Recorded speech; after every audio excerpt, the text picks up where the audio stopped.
मेरे को जल्द ही मौका मिल गया 1-1.5 महीने में कि पहला ओपन माइक है, आपको 5 मिनट परफॉर्म करना है। मैंने बोला अरे मैं तो छा जाता हूँ, महफिलें लूट लेता हूँ भाई, आप 5 मिनट क्यों दे रहे हो मेरे को, 10 मिनट दो। बोले तुम 5 मिनट कर लो पहले ढंग से। 2 मिनट में माइक छोड़ के भाग गया मैं, तो मेरी हालत ख़राब हो गई। तो बहुत सारे लोगों का मेरे पास जब मैसेज आता है कि मैं स्टैंड अप करना चाहता हूँ, तो मैं पूछता हूँ कि क्यों करना चाहते हो।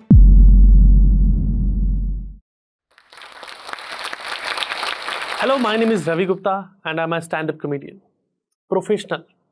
ऐसे नहीं जो बाकी यूट्यूब पे वीडियो डाल देते। मुझे काम मिल रहा है। कल मैं गया था किटी पार्टी में परफॉर्म करने, तो 1200 रुपये उन्होंने ऐसे करके दिए कि ये लो बेटा ले जाओ। मैं यूपी में प्रतापगढ़ एक ज़िला है और वहाँ छोटा सा गांव है सांगीपुर, वहाँ पे मेरा जन्म हुआ था। और वहाँ एक बड़ी मिडिल क्लास फैमिली में, पढ़ने में मैं ठीक ठाक था, मतलब कोई बहुत अच्छा नहीं था, बहुत बेकार नहीं था, बेकार की तरफ ज़्यादा था मैं। और आर्ट्स में मेरा इंटरेस्ट था, मेरा इंटरेस्ट स्टेज पे था, मैं स्टेज पे बहुत एक्टिव था, कुछ करता रहता था, नाटक करता रहता था, नाटक लिख रहा था मैं। अनफॉर्चुनेटली जो मेरा स्कूल था वहाँ पर आर्ट्स नहीं था, 12th के बाद साइंस ही मुझे मजबूरी में लेना पड़ गया। मेरी ड्राइंग अच्छी थी बट मैं ड्राइंग कर नहीं सकता था वहाँ पे। बट एक बहुत अच्छी चीज़ थी, हमारे प्रिंसिपल साहब थे उस टैलेंट, वो ये समझते थे कि ये लड़का स्टेज पे बहुत अच्छा है, बार बार स्टेज पे भेजते थे। तो वो जो स्टैंड अप का जो एक कहते कि मूल शुरुआत हुई थी, स्टेज पे एक्टिव जो होना शुरू हुआ था, वो वहीं पे हुआ था। मैं स्टेज पे बहुत एक्टिव रहता था, भाषण देता था, लिखता था, नाटक लिखता था और डायरेक्ट करता था। खैर स्कूल ख़त्म हुआ, मेरी ड्राइंग में बहुत इंटरेस्ट था मेरे को। उसके बाद फिर BHU जाके एक अलग दुनिया आई सामने, क्योंकि अभी तक एकदम गांव था। BHU भी, बनारस भी छोटा शहर है, बट मेरे हिसाब से जहाँ पे मैं रहता था वहाँ के हिसाब से बहुत बड़ा था। तो वहाँ नई चीज़ें देख रहा हूँ मैं। 3rd ईयर तक आते थे मेरे को समझ में आने लग गया कि मैं आगे शायद मास्टर्स वगैरह पढ़ाई नहीं कर पाऊँगा। हालांकि इच्छा थी मेरी, पर जब भी मैं घर जाता था मुझे समझ में आ जाता था कि भाई मुझे ही देखना है आगे सारी चीज़ें। और 4th ईयर के बाद मैं सीधा जॉब करने दिल्ली ही चला आया। दिल्ली आया, यहाँ एज ए कार्टूनिस्ट मैंने जॉब करनी शुरू करी। और यहाँ पर भी कुछ अपने छोटे मोटे स्ट्रगल रहे। स्टार्टिंग में जॉब नहीं मिल रही थी, लगा था क्या कर रहे हैं, बहुत परेशान थे। बट जॉब मिली और काम धीरे धीरे शुरू हुआ और लाइफ धीरे धीरे आगे बढ़नी शुरू हुई। मैं चिल्ड्रन बुक पब्लिकेशन में काम कर रहा था, तो वहाँ पर ड्राइंग का काम बहुत ज़्यादा होता था। दिन भर झुक कर आप ड्राइंग कर रहे हैं और एक ही तरह की ड्राइंग होती थी कि कल भी चुन चुन करती आई चिड़िया बना रहे हो, आज भी वही चुन चुन करती आई चिड़िया बना रहे हो। सेम तरह की अलग अलग स्टोरीज है पर ड्राइंग एक जैसी है। तो काम में भी कुछ था नहीं और मेरे अंदर एक चुल मच रही थी कि यार मैं इस चीज़ के लिए तो नहीं बनाऊँ, मैं ऐसे मर तो नहीं जाऊँगा यार करते करते काम। कुछ ऐसा है, कुछ तो है मेरे अंदर, क्या है मुझे समझ नहीं आ रहा था। स्टेज से मेरे को बहुत मोहब्बत थी, परफॉर्मर है कोई मेरे अंदर, पर ये मैं भटक रहा था, एक बेचैनी हो रही थी। मैं उन दिनों ना इंटरव्यूज़ बहुत देखता था। एक राज्यसभा टीवी पे इरफान साहब का शो आता है गुफ्तगू करके, तो उसमें बहुत सारे सेलिब्रिटीज़ के इंटरव्यू लेते हैं। सेलिब्रिटीज़ लाइक वो मोस्टली थिएटर आर्टिस्ट होते हैं, साहित्यकार होते हैं। तो वो मैं बहुत सुनता था और मुझे लगता था कि ये आर्ट जो है बड़ी बढ़िया चीज़ है, ये आदमी को बड़ा आगे ले जाती है और कुछ है मेरे अंदर। उसमें मैंने एक इंटरव्यू देखा था वरुण ग्रोवर का, तो उन्होंने बोला था कि यार मैं मरना नहीं चाहता, मैं अमर होना चाहता हूँ। तो मैं बोला ये क्या रावण वाले सपने हैं इसके।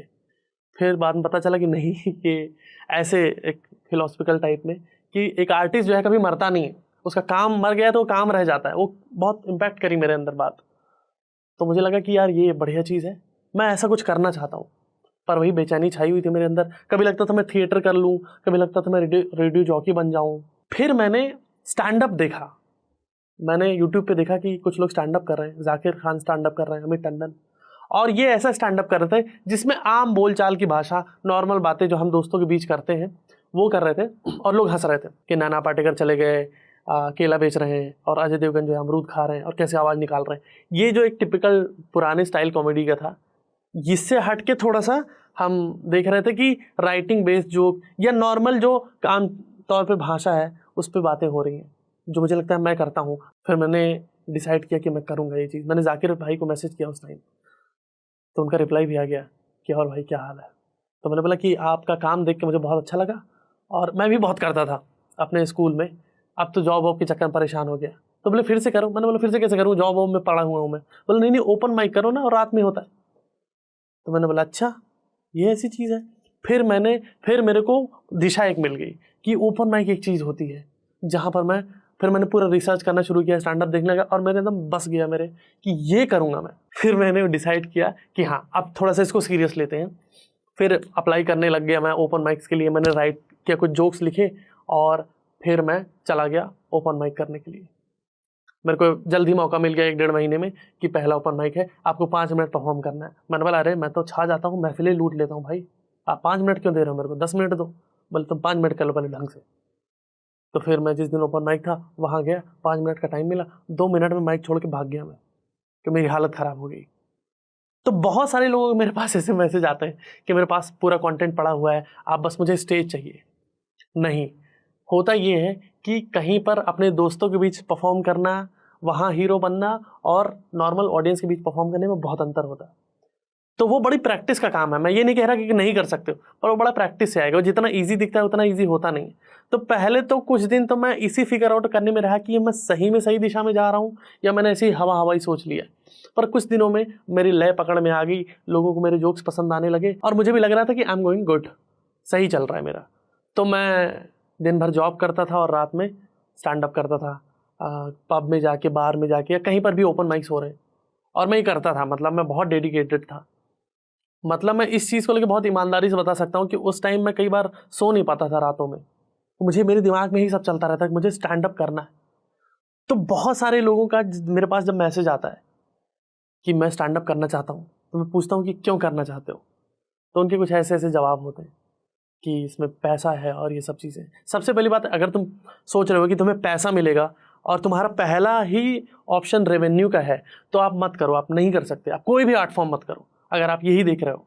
क्योंकि मुझे लगता है कि कोई भी आर्ट के लिए आप दिल से निकलना बहुत ज़रूरी है। मतलब मुझे हंसाना लोगों को अच्छा लगता था, मुझे बड़ा महफिलें लूटना अच्छा लगता था, इसलिए मैं जो है स्टैंड अप कर रहा था।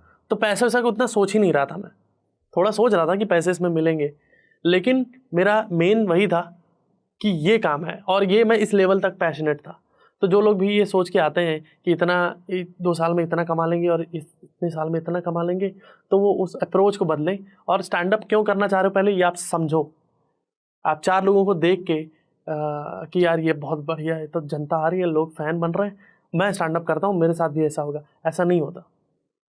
फिर करते करते जो है 2 साल बीत गए थे, ओपन माइक्स भी सही चल रहे थे, जॉब भी सही चल रही थी, घर पे थोड़े से पापा की तबीयत थोड़ी और डाउन होने लगी। मैंने एक काम किया, मैंने बोला कि एक काम करो, आप लोग आ जाओ दिल्ली में, हम लोग साथ में रहेंगे, अब वहाँ से चले आओ, वहाँ दुकान है और उसमें आप लोग परेशान रहते हो, और बंद करो दुकान, यहाँ आ जाओ। मैंने सबको बुला लिया, घर वालों को। मैंने घर वालों को बुलाया ही था। उसके लगभग 1 महीने के बाद मेरी जॉब चली गई, क्योंकि मेरी कंपनी में मास फायरिंग हुई थी, बहुत सारे लोग निकाले गए, उसमें मैं भी निकल गया। अब मेरी हालत फिर से ख़राब हो गई। फिर मैंने डिसाइड किया कि देखो स्टैंड अप तो करना ही है, तो मैं अब अपना यूट्यूब पे वीडियो डाल देता हूँ। और इतने दिनों तक करते करते इतना कॉन्फिडेंस आ गया था, 2-2.5 साल हो गए थे करते करते, कि लोग, मुझे समझ में आ गया था कि लोग मुझे पसंद करते हैं, मेरी कॉमेडी को पसंद करते हैं। पहला वीडियो डाला मैंने, वो वीडियो एकदम फ्लॉप हो गया, बिल्कुल पता ही नहीं चला। 1 मिलियन सोचा था, 2 लाख पे जाके वो रुक गया। मुंह बना के मैं घूमता रहा पूरा दिन भर, ये गया यार, एक ही तो मैंने सोचा था, अब मेरे पास क्या ऑप्शन बचा है। फिर कुछ दिन में अब मैंने दूसरा वीडियो डाल दिया कि यार अब तो करना ही है ना, यही तो करना है, तो करेंगे जो भी है, जॉब तो नहीं करनी दोबारा। मैंने सोच लिया था कि अब जॉब वॉब नहीं करेंगे, अब यही करेंगे। दूसरा वीडियो मैंने डाल दिया। दूसरा वीडियो समहाउ उस पर सेक्स लिखा हुआ था थंबनेल पे, तो वो बहुत ज़्यादा ही लोगों का आकर्षण उसको मिल गया और बहुत मिलियंस में व्यूज़ पहुंच गए। पर वो जेन्युइन कोई व्यूज़ नहीं थे, लोगों को बस कुछ और देखने आए थे, उनको स्टैंड अप दिख रहा था, उससे व्यूज़ लेकिन बढ़ गए, चैनल मेरा उठ गया, और जो मेरा पुराना वीडियो था, पहले डाला था, वो लोगों तक पहुंच गया और फिर वो लोगों को पसंद आने लग गया। काम अभी भी स्टैंड अप में अब थोड़ा थोड़ा मुझे काम मिलना शुरू हुआ था, बहुत थोड़ा थोड़ा, जैसे खींचतान के काम चल रहा था, थोड़े बहुत कॉर्पोरेट शोज मिल रहे थे। फिर टिकटॉक आया। टिकटॉक पे मेरा एक वीडियो था, एक जोक था कि मैं पान वाले के पास गया, मैंने बोला भैया एक पान लगा दो। उसने बोला कौन सा पान लगाए? मैंने बोला मीठा पान लगा दो। बोला कितना मीठा? मैंने बोला फुल मीठा कर दो। बोला रसगुल्ला डाल दे क्या इसमें? ये एक स्पेसिफिक जोक बहुत ज़्यादा ही वायरल हो गया पूरे टिकटॉक पे, पूरे हर जगह पे देख रहा हूँ, पर किसी को पता ही नहीं था कि मेरा जोक है, क्योंकि टिकटॉक टिकटॉक ही है भाई। फिर मैंने 2-3 वीडियोज़ और डाल दिए, 2 वीडियो और डाल दिए, और वो दोनों वीडियो भी एकदम बिल्कुल नहीं चले। थोड़ा सा ना मेरा डगमगा गया कॉन्फिडेंस, और मुझे लगा यार मैं ओपन माइक्स में तो अच्छा करता हूँ, लोगों के फीडबैक अच्छे आते हैं, क्या कमी रह जा रही है कि मैं अच्छा नहीं कर पा रहा हूँ। काम धीरे धीरे चल रहा था। फिर थोड़े दिन में जो और रही सही कसर थी वो कोविड ने ख़त्म कर दी। कोविड आया तो जो थोड़ा बहुत धंधा था वो भी ख़त्म हो गया, जो थोड़ा बहुत काम आ रहा था वो भी ख़त्म हो गया। अब कोविड आया, 3-4 महीने वेट किया कि चलो सेविंग से काम चल रहा है, सेविंग से काम चल रहा है, सेविंग ख़त्म होने लगी। तो मुझे लगा भाई देखो जॉब तो करनी पड़ेगी वापस। और ये बहुत एक किसी भी आर्टिस्ट के लिए बड़ा मुश्किल काम होता है। और उस टाइम ना मैं मतलब अलग लेवल पे चला गया था, अलग परेशान बहुत रहने लगा था। हमेशा सोचता था कि क्या होगा। पर एक चीज़ मेरे दिमाग में थी, कहीं से मैंने पढ़ी हुई है और मैंने जोक में भी यूज़ किया है कि ज़िंदगी में कितना भी बुरा हो जाए हमेशा उससे ज़्यादा बुरा होने के चांसेस होते हैं। वर्स्ट का वर्स्ट होता है हमेशा। तो मैं जब भी मेरे साथ दिक्कत होती थी कुछ भी ऐसा अप्रोच, और मेरा एक हमेशा ये था कि मैं इस अप्रोच के साथ रहता था कि भैया आज कितना भी ख़राब हुआ हो कल बेहतर होगा। मैं कहाँ से आया हूँ और ये कहाँ पे दिल्ली में एक जॉब कर रहा हूँ एज ए कार्टूनिस्ट, और अभी और रास्ते तय करने हैं। थोड़ा मोटिवेट, थोड़ा जोश टॉक के वीडियो देखता रहता था, बहुत सारे लोग इंस्पायर करते थे मुझे, ये बड़ी हेल्प करती है। फिर एक टाइम पे थोड़ा मैंने अपने आप को समझाया कि देखो दोस्त, सबकी जर्नी अपनी होती है। कोई अपनी जर्नी करके कहीं पहुंच गया है और तुम्हारी अपनी जर्नी है, तुमको अपने तरीके से तय करना है। और एक्सेप्टेंस बहुत ज़रूरी है लाइफ में। आपको सबसे पहले समझना होगा कि आपके आसपास का सिनारियो क्या है, क्या सही क्या गलत हो रहा है, और पेशेंस बहुत ज़रूरी। तो मैंने सोचा कि देखो दोस्त, ऐसा है कि बेकार आदमी तो मैं बेकार आर्टिस्ट तो हूँ नहीं, मैं अपना काम करता रहूँगा, जब जो होगा तब देखा जाएगा। काम धंधा मिल रहा है, अभी चलते रहेंगे, जब फेम आना होगा आ जाएगा। जब मेरे नाम पे टिकट बिकने शुरू हुए, उस टाइम यही था कि मेरे नाम पे कभी टिकट बिक जाए, यही मेरा एक सपना था। मेरे पास कल की चिंता वाली जो वीडियो थी ये रिकॉर्ड करके पड़ी हुई थी, और एक टूर गाइड करके वीडियो पड़ी हुई थी। तो मैंने थोड़ा सा जब लॉकडाउन कम हुआ, थोड़ा माइल्ड हुआ, फिर मैंने ये वीडियो डाल दी टूर एंड गाइड करके, टूर एंड गाइड। वो वीडियो भी 2 लाख पे रुक गई, और उसमें मेरे 2 लाख सब्सक्राइबर्स थे यूट्यूब पे। तो बड़ा और निराशा हुई कि यार ये झंडी है ज़िंदगी, यार तो ख़त्म ही है यार, क्या करूं। फिर मन लगा कि खूब जॉब करने लग जाऊं क्या। फिर और निराश हो गया, मुझे लगा कि यार कुछ होना नहीं है। पर फिर मैं लगा कि यार वीडियो डालता रहूँगा, कॉर्पोरेट शोज़ आ रहे हैं, अपना काम चल रहा है, और ये चीज़ मैंने एक्सेप्ट कर ली। कल की चिंता वीडियो डाली, मैंने सोचा था कि ऐसे ही गेम होगा, ऐसे ही चलती रहेगी लाइफ। पर इसने थोड़ा सा गेम चेंज कर दिया। लोगों को बहुत पसंद आया वीडियो। जब ये वीडियो मैंने डाली थी कल की चिंता वाला, जॉब एंड पैशन जिसका नाम है, उसके 1 हफ्ते बाद मैं दुबई में शो कर रहा था, और उसी दिन दिवाली थी, और उसी दिन मेरे वीडियो पे 1 मिलियन टच हो गया था। तो ये बढ़िया लगा मुझे, काफ़ी ज़्यादा कॉन्फिडेंस आया इससे। आपके पास जब लाइफ में कुछ अच्छा होने लगता है आपको कॉन्फिडेंस बहुत आता है। फिर मैंने देखा कि भाई 1 हफ्ते के बाद रितेश देशमुख ने मेरा वीडियो शेयर कर दिया, वीडियो नहीं, वो दैट डायलॉग कल की चिंता नहीं कर सकते, रील बना दी, और वो रील फिर बहुत सारे सेलिब्रिटीज़ ने बनाई। फिर वो तो फिर रुका ही नहीं। आप देख रहे हो हर दूसरी रील उस टाइम मेरी ही थी। पहला दिल्ली में शो डाला, और मैं शो जब पहुंचा अपने शो के लिए आधे घंटे पहले, तो मैं देख रहा हूँ ऐसे लाइन लगी हुई है टिकट लेने के लिए, लोग लाइन लगाए खड़े हुए हैं। तो मैं बोला कि ये मेरे लिए है, तो किसी ने बोला कि हाँ। जब से मैंने अब तक की जो जर्नी मेरी रही है उसमें जब मैं पूरा कंक्लूड करता हूँ और सारी चीज़ें मुझे दिखाई देती हैं, तो मुझे लगता है कि धीरज बहुत ज़रूरी है। और एक चीज़ मैंने देखी है कि जो हम गांव जवार के लोग होते हैं उनके अंदर ना थोड़ा सा बाहर को लेकर बड़ा टैबू होता है, शहर को लेकर, कि वहाँ अलग ही दुनिया होगी, वहाँ सब लड़कियाँ छोटे कपड़े पहन रही हैं और सब आदमी सूट में घूम रहे हैं। तो ये चीज़ धीरे धीरे जब आप बाहर जाते हो तो समझ में आती है, और हमारे अंदर कॉन्फिडेंस थोड़ी हीन भावना रहती है कि अंग्रेजी नहीं बोल पा रहे, हिंदी ढंग से नहीं बोल पा रहे, ये सब चीज़ें नहीं हो रही। अब आदमी गाँव का एकदम अंदर कॉन्फिडेंट रहता है हमेशा। पर मैं आपको एक चीज़ बता दे रहा हूँ, मेरी भाषा ही मेरी ताकत बनी। तो मुझे मोस्टली कमेंट जो मेरे पास यूट्यूब पे आते हैं कि तुम्हारा जो स्टाइल है, जो तुम्हारी टोन है, जो तुम्हारी भाषा है, वो बड़ी अच्छी लगी, बड़े प्यार से आप कॉमेडी करते हो, और ऐसी कॉमेडी हम जल्दी देखने को नहीं पाते।